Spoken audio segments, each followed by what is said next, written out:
সৃষ্টি করা হচ্ছে, স্লোগান দেওয়া হচ্ছে, আমাদের হলের ভোটাররা আসছে না। প্রশাসন যদি কার্যকরী পদক্ষেপ নিতে বাধ্য না হয়, আমরা রোকেয়া হলে প্রার্থী যারা আছি তারা বাধ্য হব টিএসসি কে বিশৃঙ্খল মুক্ত করে ভোটারদেরকে ওয়েলকাম করতে। ভোটাররা ভয় পাচ্ছে, টিএসসি কেন্দ্রটাকে বন্ধ হয়ে গিয়েছে, বিশৃঙ্খল পরিবেশ সৃষ্টি করা হচ্ছে, স্লোগান দেওয়া হচ্ছে, আমাদের হলের ভোটাররা আসছে না। আপা কেন এটা বলছেন? কারণটা কি? যে আপনারা দেখেন, আপনাদের অবশ্যই চোখ আছে, মিডিয়া আছে, মোবাইলে ক্যামেরা আছে, আপনারা কি দেখতে পাচ্ছেন না টিএসসি চত্বরটাকে কিভাবে বিশৃঙ্খল বানিয়ে দেওয়া হয়েছে? মানে এটা যা হয়েছে প্রশাসন বুঝবে, প্রশাসনের দায়িত্ব এই নির্বাচনকে সুষ্ঠুভাবে শেষ করা।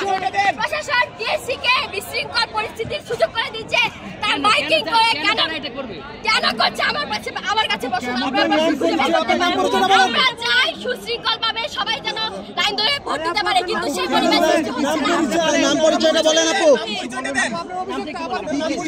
আমি আদিবা সাইমা খান, রোকেয়া হল সংসদে এজিএস প্রার্থী।